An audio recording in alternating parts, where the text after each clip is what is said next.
Hey guys, this is Ryan's Premiere Pro and Photoshop Tutorials. Just wanted to give you guys a quick video here just in case you're struggling trying to get the perfect size for your logo or PNG on whatever Photoshop or anything that you're trying to do here. So basically one of the main issues is you can only rescale and you can't actually move it around and get it to that desired position.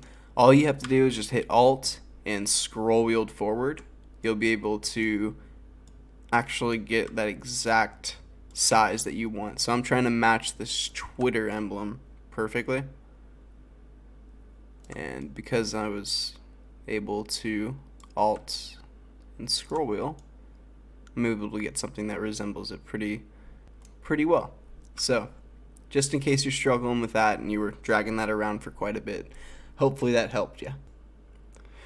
I know this was a really simple solution, but for me the other day I just couldn't really figure it out. I'm sorry if this didn't solve your problem or if it was a little too simple, but if you guys would like quick tutorials well explained in the future, like the video, subscribe, it would do you a big favor, and yeah, thank you guys so much for watching.